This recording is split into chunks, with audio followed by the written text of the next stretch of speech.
1, 2, 3, 4, 5, 6, 7, 8, 9, 10. Броењето од 1 до 10 е само дел од она што 70 посетители на бесплатниот курс по француски јазик го научија изминативе 2 месеца. Најголемиот дел од нив беа деца и ова им е прв контакт со францускиот јазик. Дечињата започна да го изучуваат А1 нивото, со тоа што изучува најнапред броеви и азбука, ги изучувавме боите, нормално сето тоа преку многу песни и игри, интерактивна настава. А еве ги и нивните импресии. Бонжур, тоа е добар ден или добро утро, може да се каже. Многу беше интересно и беше забавно. Учевме броеви,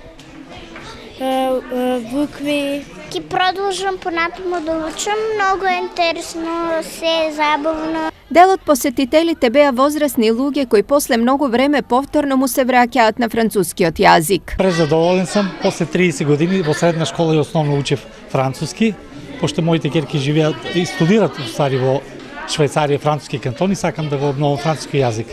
Претежно учевме граматика. Се во ова е дел од напорите на франкофоните повторно да го вратат интересот за франкофонијата во Штип, кој не толку одамна беше исклучително голем.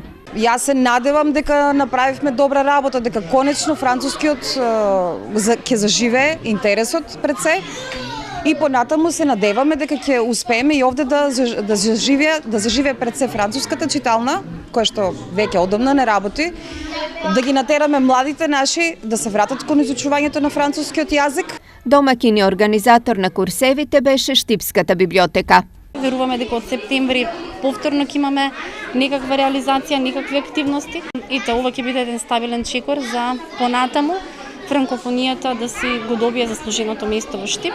Инаку францускиот јазик е втор по употреба по англискиот. Тој се зборува во 52 држави во светот и е мајчин јазик на 77 милиони луѓе, а 192 милиони него го зборуваат како странски јазик.